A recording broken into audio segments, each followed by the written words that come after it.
We are Rogue Media Sports.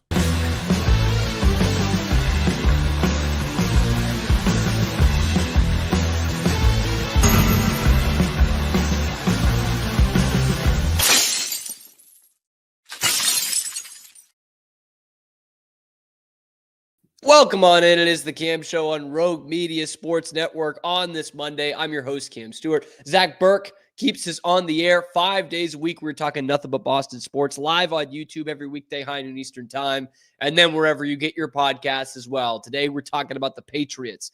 You and I feel pretty good about the Patriots, but the rest of the league, they're still laughing at them. And a story that came out this morning really just proves that. Plus, Roman Anthony. What else does the kid have to do? Seriously, what else does the kid have to do? And is he going to be thrown into a Paul Skeens trade this year for the Red Sox? Then we shifted over to Brad Marchand. Brad Marchand, man, he just keeps going. Overtime, game-winning goal in a Stanley Cup final game. Is he getting himself a bag in this offseason? And is he as likable as he's ever been to NHL fans?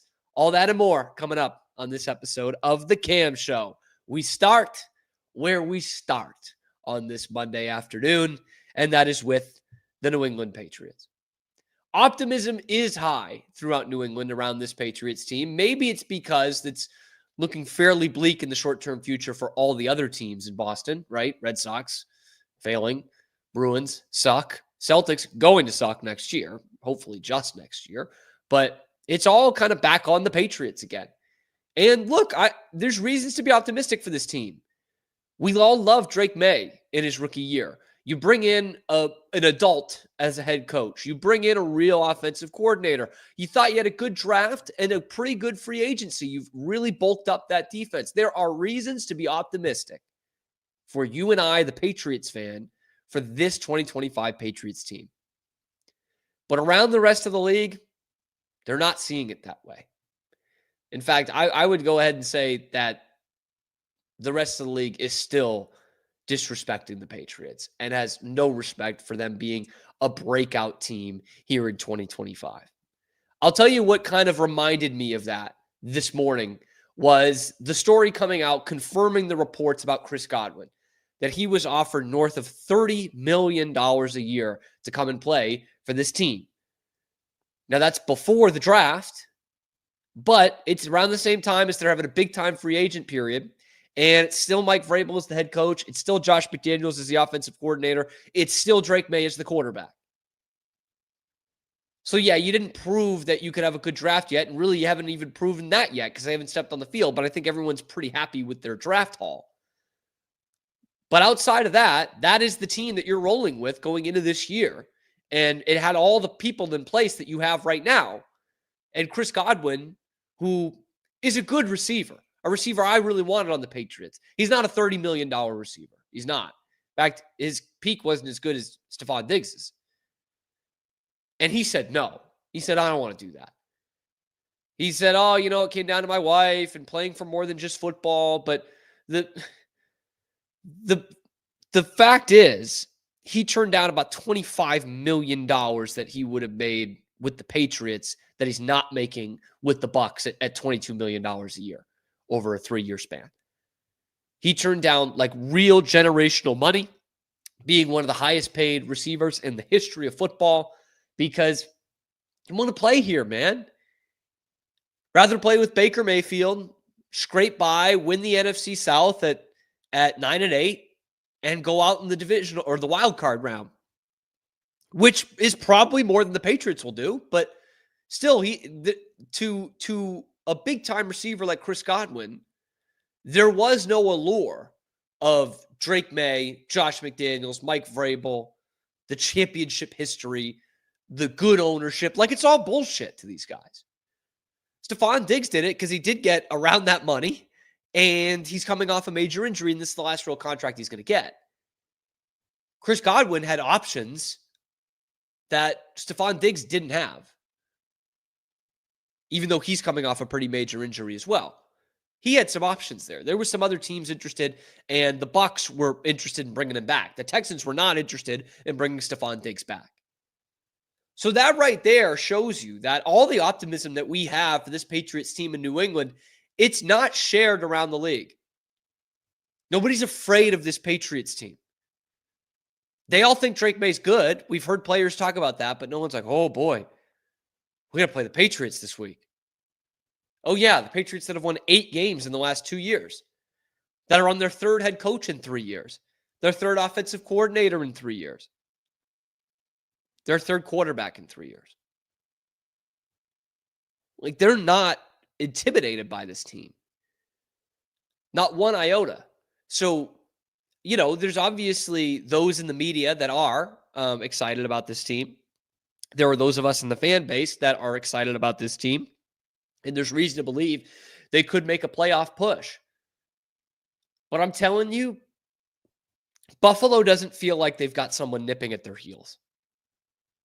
Right? Like, Miami does not feel like there's a team in New England that's about to close their window. I mean, Miami's closing their own window, but you know what I mean. There's no worry in Washington that there's a team that in the AFC that's about to do what they just did. And to be quite frank, I don't think there's a lot of teams that are on the Patriots schedule that finished in last place last year that are like, oh shit, we got to play New England. We got to play in Foxborough, where they've won 2 games the last 2 years. No one's intimidated by that. And from what I've seen on social media from Patriots fans, there are some people in this fan base that needed that reminder. That while we could be optimistic, there's not a lot of teams just shaking in their boots right now because they've got to line up against the Patriots. But then again, let's recap this. I think because I don't want this to sound all doom and gloom. Maybe the Patriots can sneak up on them. Look at this free agency picture. It's Carlton Davis and Milton Williams. Morgan Moses, you've got a real player on your defensive line, or offensive line, excuse me. You bulked up your defense with the other guys, Davis, Milton Williams, Harold Landry, a guy I'm excited about, pass rusher. You had a productive season from Hunter Henry last year. You could maybe get one more out of him. You don't want him to be your leading receiver, your leading pass catcher, like he was last year. That's a recipe for disaster. But you went out and you got Stefon Diggs. You've got an all-pro at corner at Christian Gonzalez, and you really feel good about your quarterback.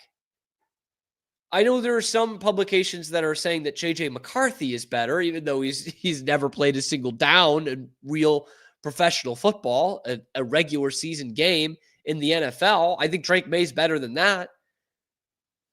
But the first thing that I think Patriots fans should be concerned about is you're better than last year. Okay, this team is going to win more than 4 games, barring, a season-ending injury to their quarterback. Okay, they're going to win more than 4 games. They're just not that bad as last year. They improved probably at quarterback just from year 1 to year 2. They improved their wide receiver room.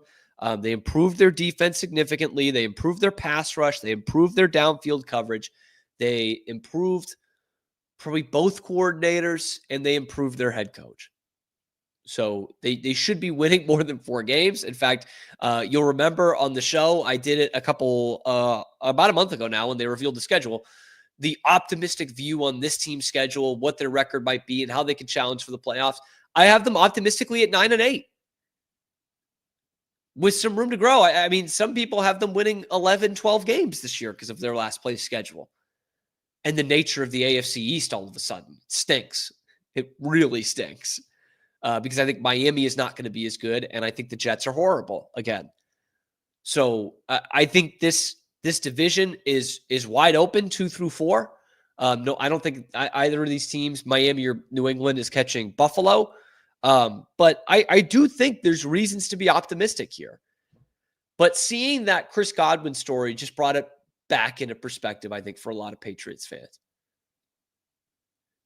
That Chris Godwin turned down $30 million a year to come and play here and would have been the second highest paid receiver in the league. Third, I guess now. CD got a new deal. Third highest paid receiver in the league. Chris Godwin's not the third best receiver in the league. He's a pretty good one.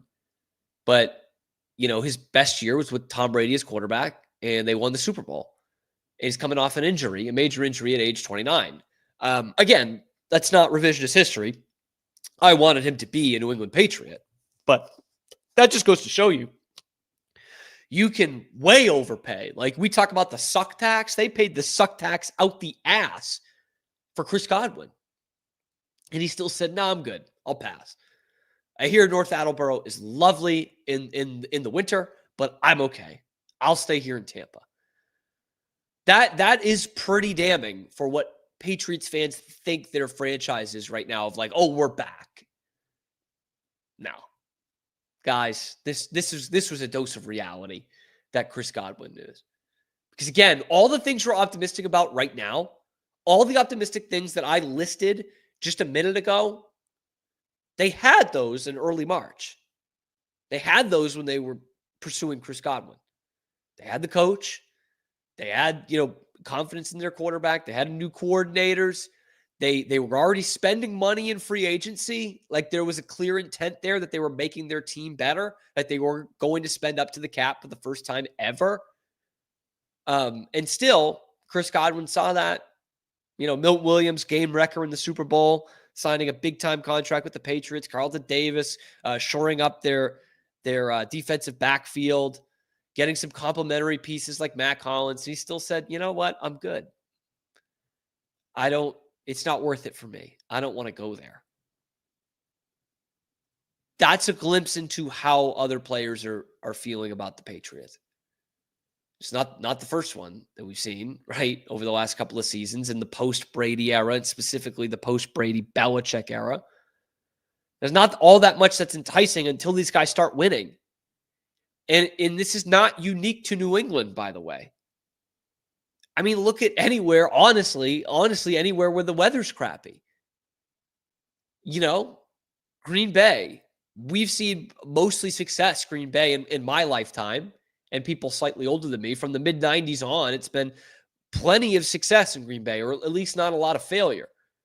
That's why they can get some veteran guys who are like, you know what, Green Bay, it's a village in the middle of nowhere in the frozen tundra, but damned if they don't win football games.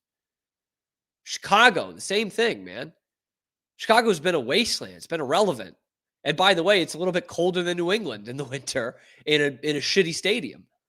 And they didn't attract anybody until they had the number one pick in their back pocket.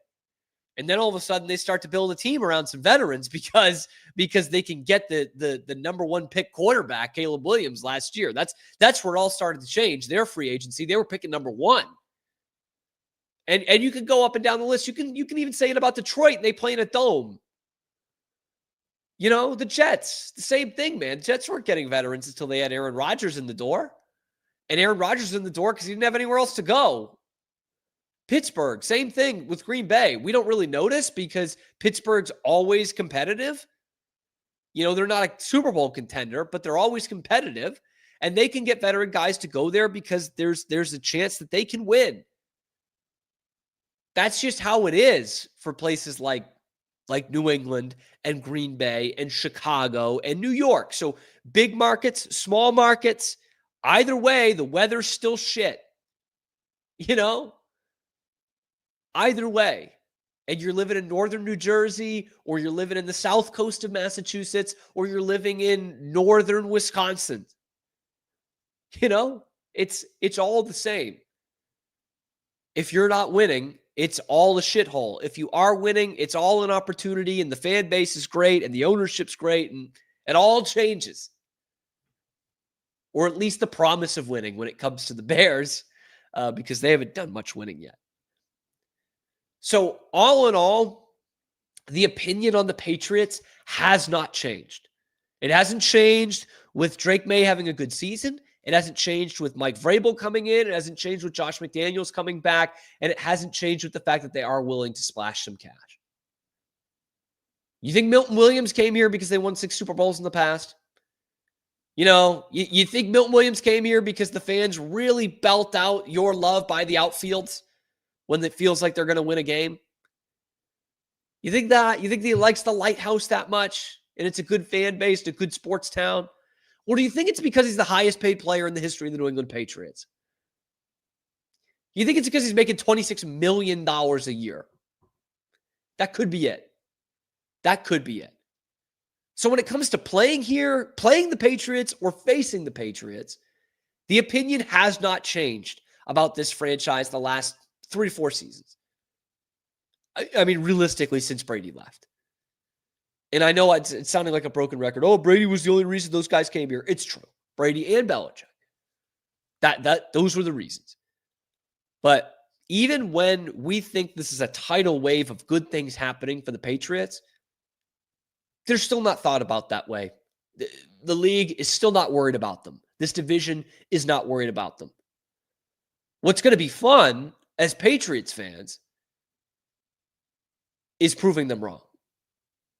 Because that's all it takes, man. You win 11 games this year, which is on the plus side. If you win 11 games, you make the playoffs. God forbid you win a playoff game. Then people start to think differently about you. Then free agents start to think differently about you.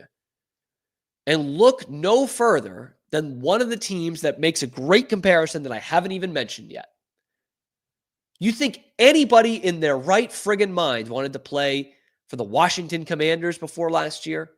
Really? They're doing the same thing the Patriots did. They've got a good young quarterback. Now, they were about to draft him. They didn't have a year of him already like the Patriots do right now. They brought a real coach in the room. Is he one of the greatest coaches in NFL history, Dan Quinn? No, but he had been to a Super Bowl. He's an adult in the room. Brought some of his veteran guys from Dallas. They signed some other veteran guys who were making their last money, their last real contracts. You know, Bobby Wagner being one. And there they are with the young quarterback in the NFC Championship game. And now players want to play there. And now other teams are worried about Washington. And that was a similar deal. In fact, I mean, Washington as a franchise was an absolute mess, and in a lot of ways still is. It's not the best fan base in the world. You're playing in Landover, Maryland. Again, 30 miles or whatever from D.C., just like Foxborough's 30 miles away from Boston. It's in the sticks. That stadium is an absolute shithole. They don't know what the name of their team is going to be from year to year, but they won, and they went to the NFC Championship game. And now there's a completely different outlook on Washington. That is the only thing the Patriots can do now. They've spent their money. They feel they've aced a draft class. They've got their quarterback of the future. They've got their coach of the future. But what they need to do is win football games for anybody in this league to change their opinion on them. But let me know what you guys think. Are you waiting to change your opinion on them? Or how do you feel? How optimistic do you feel about this Patriots team this year? And what do they need to do to get some goddamn respect around here? Let me know in the comment section below. Be sure to like the video. Subscribe to the channel. It's completely free. Helps us on the path towards 4,000 subscribers. We are here every weekday live at high noon Eastern time, and then wherever you get your podcasts as well. Check out the other videos on the channel talking a lot of Patriots and everything else going on in Boston sports. I'm your host, Cam Stewart. Zach Burke keeps us on the air 5 days a week. Al Davis said it. Just win, baby. You just got to win. And Christian Bale, I'm sure, will say it on the big screen in the near future. But anyway, we're going to shift our focus to the Red Sox. They actually won a series against a good team on the road. Where did that come from? But yet, there's still a lot to be pissed off about this team. When does Roman Anthony get the call? What more does he have to do? And could they be angling towards a Paul Skeens trade? We'll be talking about both of those things next on The Cam Show. We'll be right back after these quick words from our sponsors. This is Rogue Media Network. At Open Goal USA, we're revolutionizing training for both soccer and lacrosse with our innovative portable rebounders. Perfect for players of all ages and skill levels, our rebounders improve accuracy, control, and technique in both sports. Built with premium materials for durability and ease of use, they're ideal for training anywhere, anytime. Whether you're perfecting your soccer game or sharpening your lacrosse skills, Open Goal USA has you covered. Visit OpenGoAAALusa.com and elevate your training today. Relax with Hemp Delicious. Organically grown hemp, massively blended with delicious organic herbs, responsibly sourced for their holistic benefits. Each sip offers calming, antioxidant-rich wellness. Brewed just for you. Sip the calm with Hemp Delicious. Find your blend at hempdelicious.com. Introducing Muck-Off's classic pink bike cleaner, powered by revolutionary nanotechnology. that breaks down dirt and grime on a microscopic level while protecting your bike's delicate finish. Developed by our mad developer Alex and tested by riders, our products are made by riders for riders. Discover more at us.muc-off.com, where we break the mold to bring you the best in bike care. Visit roguemediamusic.com for more music.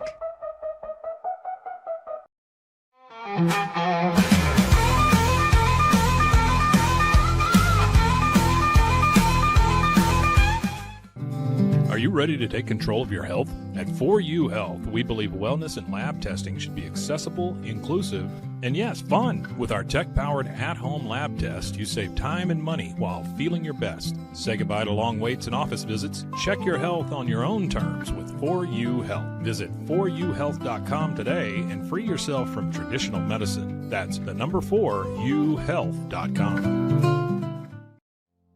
And now, back to our show. Back to the show. It's the Cam Show on Rogue Media Sports Network. We go live on YouTube every weekday, high noon Eastern time, and then wherever you get your podcast as well. I'm your host, Cam Stewart. Zach Burke keeping us on the air. We talked Patriots in the first segment, why nobody in this league is intimidated by the Patriots yet, but why you should still be optimistic. And what is it going to take to get some goddamn respect around here? We went over all that first segment, so check that out on YouTube if you missed it. Now we switch to the Red Sox. The Red Sox actually won a series. They took 2 out of 3 from the Yankees, leading the division. And finally, it's like, all right, something. You got a bunch of divisional matchups here, but you're not winning just yet. Because even though the Red Sox take 2 out of 3 from the Yankees in Yankee Stadium, they're still not winning. Okay, because there's still something that comes out over the weekend that makes you really, really pissed off as a Red Sox fan. And that is Roman Anthony. Why is he still not here?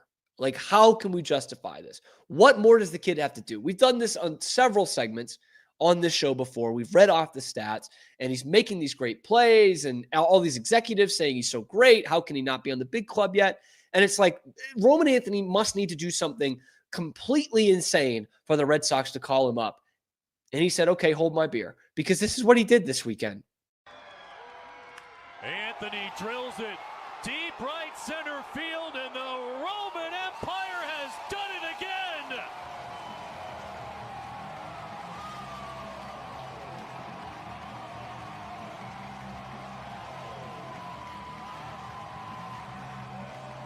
Second homer of the week. I mean, unbelievable. A grand slam that goes 500 feet. 497, the old Fred McGriff number to be exact. 497 feet. He hits that grand slam, launches out at about 110 miles an hour. I mean, he's making absolute mincemeat of AAA. How do you see that and think, you know what, this kid needs some more time in AAA? His 497-foot grand slam is the farthest home run hit in professional baseball in the United States and Canada this entire season. At any level.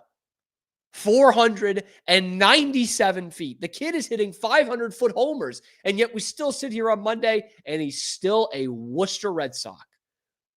How does that make any sense? Like, please, somebody help me. I know you'd have to do some Tetris here with some of the positions. I'm even hearing like maybe it's the time to send Christian Campbell down for a couple of weeks, which I don't love, especially when his bat's turning around. But like, if that's what it takes, then why aren't we trying this? Or better yet, why aren't we trying Christian Campbell at first base like you said you were going to? Campbell at first, Cedon Rafaela at second, Jarren Duran in center field, Roman Anthony in left field. Bam! There, I figured it out for you. Oh, we can't find a spot for him in the everyday lineup. Bullshit. Bullshit. How much longer are you going to get this from Abraham Toro? How much longer are you going to get this from Trevor Story, who hit another homer last night? Like, genuinely. Like let's be adults here. What are you getting out of David Hamilton? Like, it's absolute bullshit that you can't find a spot for Roman Anthony in this lineup every day. And by the way, when he does come up here, if and when, he's going to be platooned because that's what Alex Cora does. Marcelo Meyer can't hit against left-handed pitchers. Not allowed to. Roman Anthony's going to be the same thing. It's going to be Rob Refsnyder in there every day. They're facing a lefty. I understand it. Again, I understand it fundamentally. Lefty, and a young hitter. But when is he going to learn to hit against lefties? Like when? He's in the major leagues. You're just never going to have him hit against lefties? And he's going to be a platoon player his whole career? When do these guys learn this crap? It's the same thing with Roman Anthony, just with a different eye towards it, right? It's not left-handed pitching. They're like, oh, he needs to draw more walks. No, you want him to have less service time. You are trying to, in the middle of this season, with a team with really high expectations that is falling flat on their face, you are more worried about when he's going to hit free agency in 5 years or 6 years than you are about helping this team win right now, which is embarrassing. It's an absolute embarrassment, the penny pinching Red Sox, because they're terrified of him going to the open market. Even though they extend all their young guys, they extended Bayo, they extended Rafaela, they extended Campbell, they're afraid to do that with the number one prospect in baseball. They're afraid to pick him up because 5 years down the line, they will have to extend him.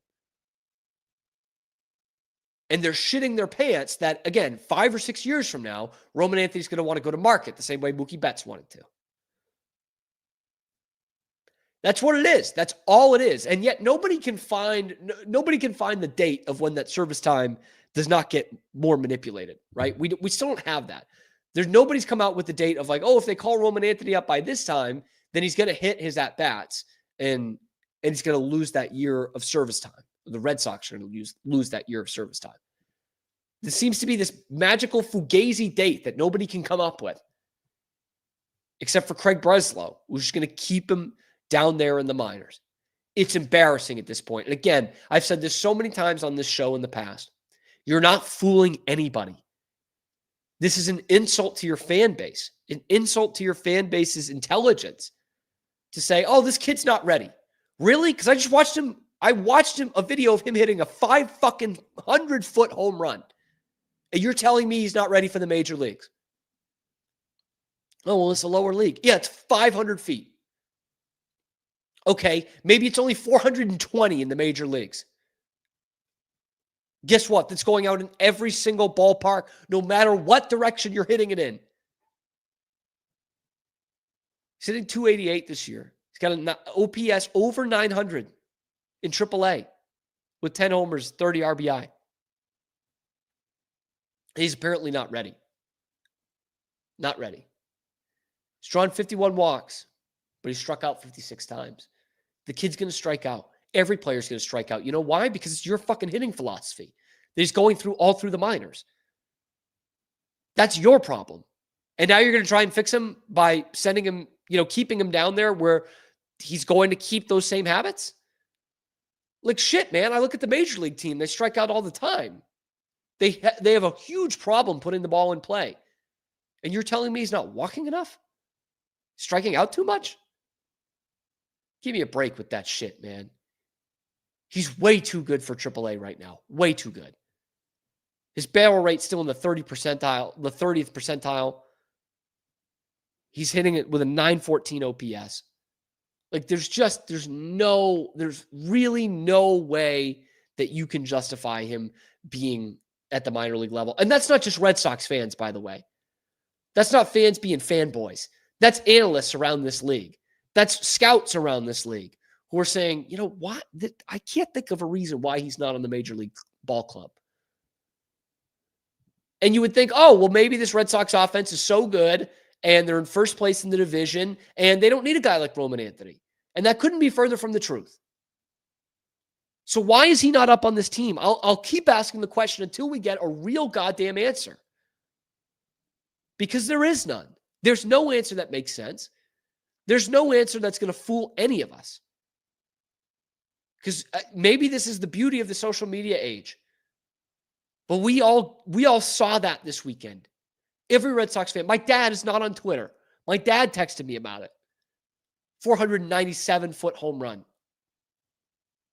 Exiting at 112 miles an hour. It's like he's using an aluminum bat off a tee right now in AAA. And yet they can't find a spot for him in the major leagues. What are we going to do? Not hit David Hamilton? Not have Rob Refsnyder out there? Not have Cedar Rafaela out there? What, are you kidding me? It's a joke. It's a joke. And the only thing that'll happen is someone will have to get hurt. Someone again will have to get hurt, or they'll have to trade Jarren Duran. That's what it's going to take for Roman Anthony to make the big club. But if you have the reason why that I'm just too dumb to realize, please let me know in the comments below. Like and subscribe to the channel if you want Roman Anthony on the Red Sox today. Like and subscribe. And ring that notification bell to get notified every time we're going on YouTube. We're live on YouTube every weekday, high noon Eastern time, and then wherever you get your podcasts as well. Check out the other videos on the channel, talking Red Sox and everything else, Boston sports. I'm your host, Cam Stewart. Zach Burke keeps us on the air every day. Continuing on with the Red Sox. I said a Jarren Duran trade might be what has to happen to open up Roman Anthony's call-up, and I think that's stupid. I think that's asinine. I think that's malpractice. While the Red Sox are run pretty poorly right now, I think the real malpractice in baseball, of course, comes with Pittsburgh. Poor Paul Skeens, man. Paul Skeens is just being wasted in Pittsburgh. I know you've heard that before. I'm not giving you any hot take here. The fact that he's in Major League season number 2, and there's already, it's what the Buccos do, man. There's already talks of having to trade this kid because your rebuild number 4,000 didn't work out the way you planned. You have one of the 3 or 4 best pitchers in baseball, in all of baseball right now, that is still doing it, and you can't win. In his last 7 starts, Paul Skeens has the Bob Gibson ERA, 1.12. And still, he has just 1 win in that span. Because I saw someone comparing him to Doc Gooden in Doc Gooden's first 2 seasons the other day. And it was one of these old school accounts like, oh, it'll never be the same again. They were like, we'll never see another Doc Gooden the way he started his career. And like all the percentage stats are pretty similar, if not better for Paul Skeens than they were for Dwight Gooden in 84 and 85. But Dwight Gooden, in his first 2 years won like 35 games. And Paul Skeens has won like 9. That's comparing 2 eras that are not comparable. Paul Skeens right now is one of the best pitchers in baseball. And I thought about this yesterday when thinking about Jarren Duran trades. And I'm like, you know what? Like, obviously, there are going to be some teams that could put together some pretty good packages for Jarren Duran. In fact, I want to talk about that on tomorrow's show. And he's got all this time, this service time, before he becomes a free agent. All these years of team control. And he finished top 10 in the MVP voting last year. Super versatile player. Actually would be right at home in Pittsburgh in a lot of ways. Right? Classic National League player. He can give you doubles, triples, stolen bases, all this crap. It's not crap. It's good. He can give you all of that. And so I'm thinking, should the Red Sox first call and second call and probably third call just be to Pittsburgh? And maybe it already is. I don't know. Obviously, we won't know this. But does Craig Breslow just say, call it Pittsburgh, old Red Sox pal Ben Cherington, and say, hey, look, we're getting some great offers for Duran right now from San Diego and Philadelphia and some of these other teams. We've got some great looks. They're offering up their number 1 prospects and all this. But you know what? What if we built a package around Jarren Duran that we send to you guys in Pittsburgh for Paul Skeens? Like, should the call not be, okay, like, here's Jarren Duran, Wilyer Abreu, Brian Bayo, and our number 2 through 4 or 2 through 5 prospects. There it is, right there. Franklin Arias and a couple of these other guys. Like, is that not what you send right now? Brian Bayo, who maybe even Walker Buehler too, just, kind of give them some short term. You see that in trades all the time. You can opt out after 1 year, but hey, there's another starting pitcher for you who's cheap. Brian Bayo, he's locked down for a long time with still a ton of potential, and he's going to be super cheap for you. That's going to be a great contract in a couple of years. When we're going to have to pay Paul Skeens market value, you'll be getting Brian Bayo at a steal. Jarren Duran, same thing. Team control. He's not a free agent until after the 28th season. You're paying him peanuts, nothing. And he was the All-Star Game MVP last year. William Abreu, Gold Glover in his first season. And has been knocking the cover off the ball at times this year.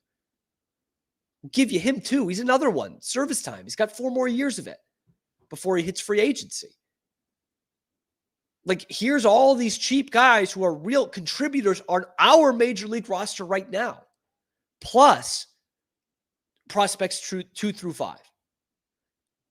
Like, are you not offering that right now? Is it enough for the Pirates? Probably not. The Pirates are sitting there, Ben Cherington on the other end of the horn saying, yep. And which one of the 3 are you going to give us? Which one of Campbell, Meyer, or Anthony? In fact, if Ben Cherington had any balls at all, he'd say, I'd like 2 of those 3 guys. You give me Meyer and Anthony, and yeah, Brian Bayo or Jaron Duran or both, then we're talking. Then you can have one of the top 3 pitchers in the league at team control for the next, 3 years, 4 years. Go right ahead. Take them. And you can have Garrett Crochet and Paul Skeens back-to-back for the next 8 to 10 years, hopefully. 6 or 8 or 10 years. And you guys will have the best 1-2 punch in all of baseball. But you're not going to have Roman Anthony. You're not going to have Marcelo Meyer and or Christian Campbell. I think if the Red Sox were the Dodgers, they could back the Pirates into a corner here. They really could. The way that the Dodgers did with the Mookie Betts trade. Remember, this was a little bit different because Betts was about to hit free agency in 1 year. Paul Skeens is going to hit it in a couple of years, which is different in a couple of different ways. But when you were the Red Sox trying to trade him, you were held over a barrel because he was only going to be 1 year and he was going to want an extension right away. And anybody that traded for him was going to want him to sign an extension right away. And there were 3 teams in baseball that could do that.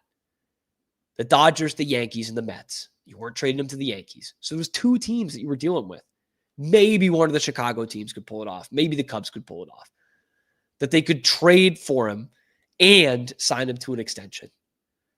And in a way, that's what the Red Sox and the Yankees and the Cubs and all these other teams are going to have to do with Paul Skeens.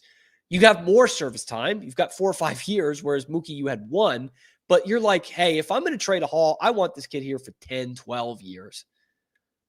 Let's be honest here. And again, they're like the Red Sox trading Mookie. There's not a lot of teams that can do that. If you're the Pirates, you're dealing with the Red Sox, the Yankees, the Mets, the Cubs, the Dodgers, maybe the Phillies. Probably not trading him to the Cubs. He's in your own division. That's probably off the table. So you want to get him out of your league, get him out of your division. Then you're talking about Red Sox and Yankees. And that's about it. So again, this is saying if the Red Sox had a good GM, they could hold them over a barrel here and say, look, you can get out from under this now. I can give you a bunch of guys who are prospects.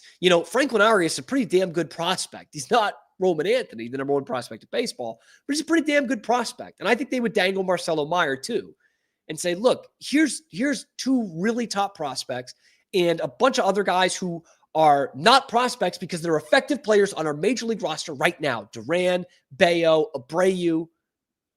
And they're cheap as all get out, man. They can be everyday players for you, Abreu and Duran, for years to come.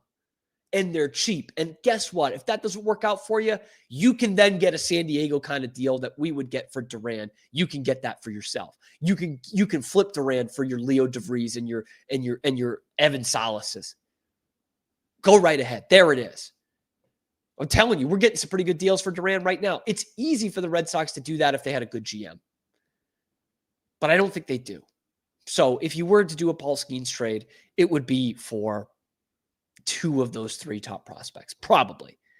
And let me close by saying this. I think the Pirates should not be trading Paul Skeens in 2025. In 2027, probably, if it continues to go this way. And Ben Cherington has come out saying he doesn't want to trade Paul Skeens. Of course he says that. But and I feel for the Pirates fans because what is this all about? What is the end game if you're trading Paul Skeens in his 2nd year? You've got the guy. You have him. This is what you tank for. And you did kind of the Braves thing, the Red Sox thing, and have extended some of your young players who have been hurt and banged up and have not, lived up to some expectations so far. But Paul Skeens has. If you are trading him, then what is this all about? Are you just spinning wheels for 162 games for 6 months a year, every year? Until what? Some fucking miracle happens? You got it. Paul Skeens is a miracle. So I don't think they should trade him, but the Red Sox should be in on every single one of those discussions. But let me know what you guys think in the comment section below. What's it going to take to get Paul Skeens to Boston? Do you have to trade Roman Anthony? Probably. Let me know in the comment section below. Be sure to like the video, subscribe to the channel if you want the Red Sox to trade for Paul Skeens, and check out the other videos on the YouTube channel. We're live on the channel 5 days a week, high noon Eastern time, then wherever you get your podcasts. I'm your host, Cam Stewart. Zach Burke keeps us on the air 5 days a week. Let's shift it over to hockey, as we so often do. Brad Marchand, that motherfucker's doing it again. Is he getting himself a bag this offseason? And is he the most likable he's ever been? That's coming up next on The Cam Show. We'll be right back after these quick words from our sponsors. This is Rogue Media Network. Welcome to Kit Bag, the ultimate destination for football fans. Whether you're cheering for Arsenal, Chelsea, Manchester United, or any other top club, we've got your team's colors running through our veins. From official replica kits to custom player prints of your favorite stars like Ronaldo, Messi, and Kane, Kit Bag is your one-stop shop for all things football. Powered by Fanatics, we deliver to over 180 countries, ensuring you get the gear you need fast. For true football passion, think Kit Bag. Visit kitbag.com today. That's kitbag.com. Kit Bag. For 75 years, Nalgene Outdoor has been your trusted companion, fueling adventures and helping protect the planet. We're committed to reducing waste, improving access to clean water, and providing simple, safe, and sustainable products for you and your family. No gimmicks, just durable, well-designed bottles built to last. Join us in our mission to amplify life, not complicate it. Because at Nalgene, what goes into our bottles matters as much as the adventures they fuel. Explore more at nalgene.com. That's NALGENE.com. Looking for tickets to the hottest shows, games, and events? Ticket Liquidator is your one-stop shop for great prices, no hassles, and guaranteed tickets. Since 2003, we've been connecting buyers and sellers, providing access to sold-out events at prices lower than most secondary market options. Whether it's sports, theater, or concerts, our massive nationwide network ensures you get the tickets you want, guaranteed. For the best seats at the biggest events, start with Ticket Liquidator today at ticketliquidator.com. That's TICKETLIQUIDATOR.com. Ticket Liquidator. I'm Hunter, the founder of Hello Cake, and today we're digging into ED meds. The number one thing we hear is that guys are sick of waiting for ED meds to kick in. Traditional ED meds take about an hour to kick in as they have to go through your digestive system, where Hello Cake's ED medication dissolves under your tongue and works in about 15 minutes. That's about 3 times faster than traditional ED medication. Curious about ED meds? Go to hellocake.com.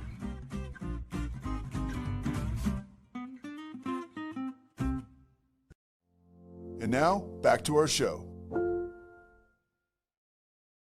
To the show, that's the Cam Show on Rogue Media Sports Network on this Monday. I'm Cam Stewart, your host, Zach Burke, keeping us on the air. We've talked about the Patriots and why no one in the league respects them right now, even though we're pretty happy. Roman Anthony, why is he not on the big club? And is he going to be traded for Paul Skeens? We talked about all of that. So now let's shift to the Stanley Cup final, which has been fucking phenomenal through 2 games. We got game 3 tonight. I can't wait. Like, this has been an awesome first 2 games of the final. Both go to overtime. The second one goes to double overtime. And sitting there with 3 goals, Brad Marchand. Brad Marchand, once again, in the headlines across the NHL. 2 goals, including the game-winning, overtime-winning goal in game 2 that evens the series for the defending champs. 3 goals in 2 games. He's playing on that second power play. He is making an impact. And all of a sudden, Brad Marchand is very much in the Conn Smythe conversation if the Panthers pull this thing off. And realistically, the top 2 guys in that conversation for the Panthers are Sam Bennett and Brad Marchand, which is like just perfect Panthers hockey, right? But now I'm seeing some people around the league, Chris Johnston being one of them, saying, boy, Marchand is really going to get his bag this year. You don't think somebody's going to pay over $8 million a year AAV for Brad Marchand? And I say no. Because this goes back to what the Bruins were negotiating with. Marchand wanted $7.5 million over a year for 3 years. And I remember when that came out and thinking, boy, am I going to stick up for Don Sweeney here? Because that's a good deal for the Bruins. Like that's a good deal that he walked away from, I'm saying. Like, it's good that Don Sweeney balked at that. It's one of the few good things I think he's made, good decisions he's made in the last few years.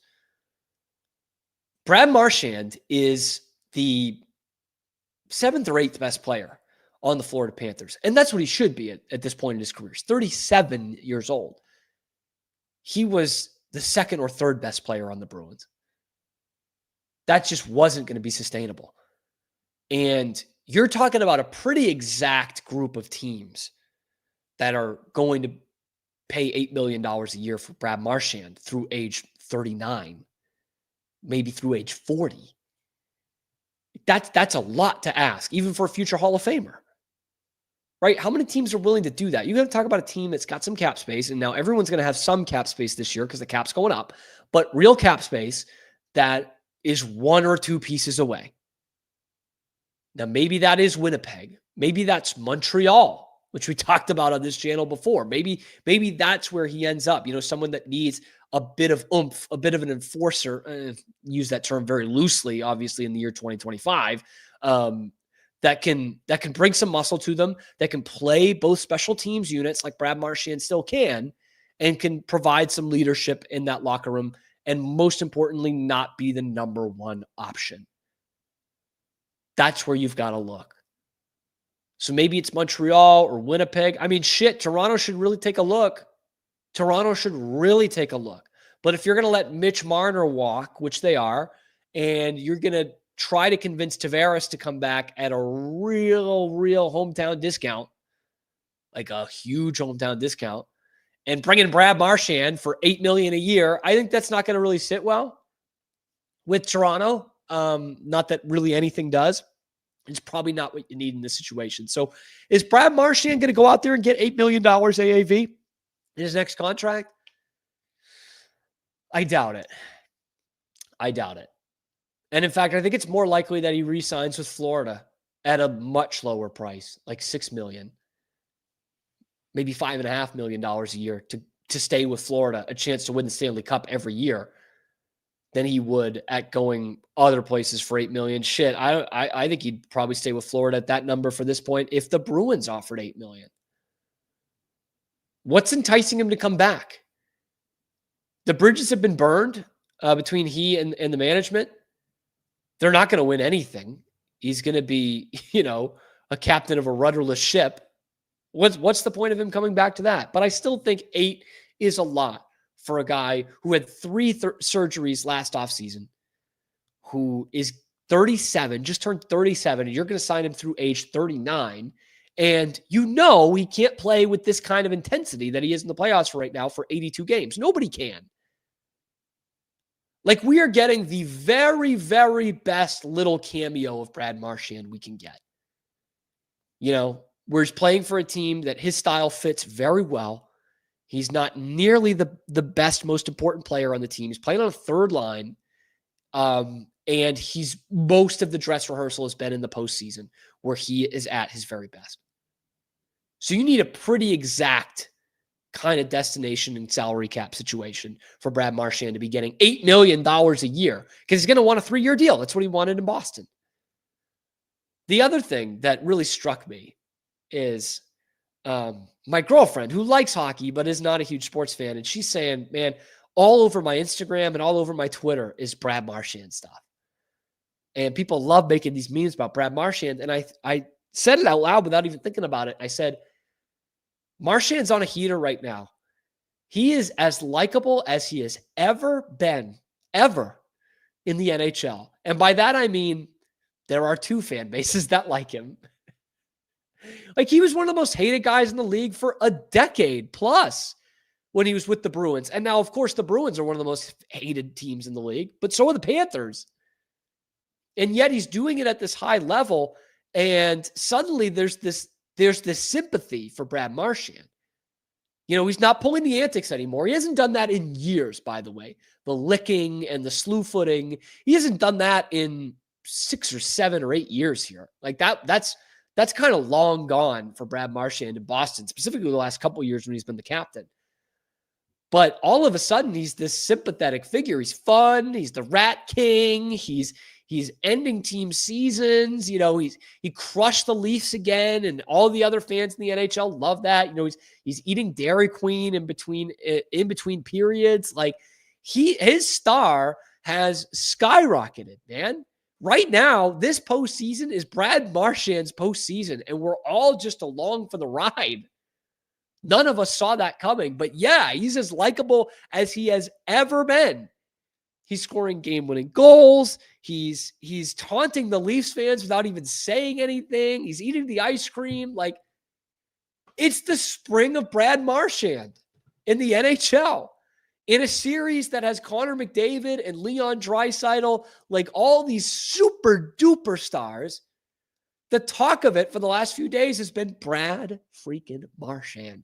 Bradley Kevin Marchand. The series leaders through 2 games for goals are Leon Draisaitl and 37-year-old Brad Marchand. Like, we've been saying this for years in Boston, and it's true no matter what. He's a Hall of Famer. Hall of Famer Brad Marchand. And I think the rest of the league and its fan bases have been blind to that because they just hate him so much. And now they're seeing it. They're like, shit, man, he's doing it again. He is doing it again. He's got an overtime game-winning goal. He's got a shorthanded goal. He's got a power play goal. In fact, the shorthanded goal, they were talking about it right after he scored it. They said, well, that reminds fans of Brad Marchand's first goal in a Stanley Cup final. And I knew it right away. I said it was exactly 14 years ago to the day. It was June 6, 2011, Game 3, Stanley Cup final. He scored that shorthanded one where he banked it off the boards and went in alone, got Luongo down and roofed it. It's one of my favorite goals in Bruins history. And I was like, man, the more things change, the more they stay the same. And now all he can do is score fucking breakaway goals in the playoffs, which is ironic. I know sometimes people get that wrong. It's not coincidental. This is ironic because this whole Florida Panthers thing, this reign of terror that they're on right now, might not have ever happened if Brad Marchand scored a breakaway goal in the 2023 playoffs in Game 5. As the clock was winding down to regulation, literally, it would have been a buzzer beater. It would have ended it. The Bruins would have been moving on. In 2023, they would have won it in 5 games. And I'm just saying it, they probably would have won the Stanley Cup if Brad Marchand scores that goal. Instead, they don't. They lose in 7. The Panthers become the best team in the NHL. And 2 years later, he is scoring breakaway goals for the Panthers in the Stanley Cup final to win games in overtime. When I actually break it down, it sounds really fucking depressing. If you had told me, if you had freeze framed that breakaway in Game 5 in 2023 and told me what I just told you,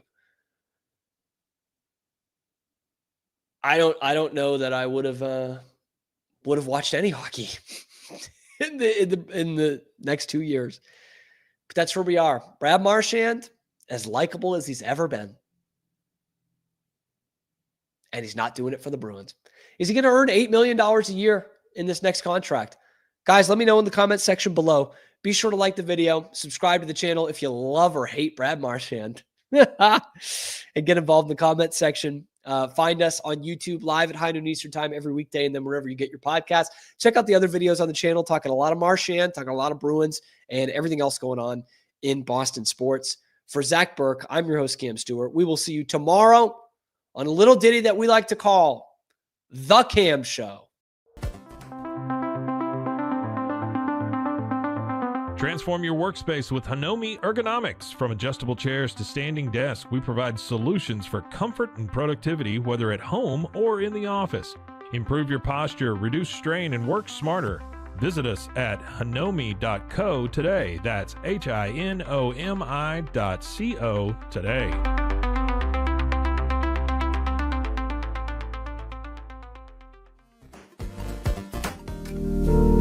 Experience the future of secure private cloud storage with Internix. Protect your files with end-to-end encryption, ensuring your data stays private and accessible only to you. Enjoy seamless, fast storage without compromising security. Visit Internix.com today and take control of your digital life. That's INTERNXT.com today.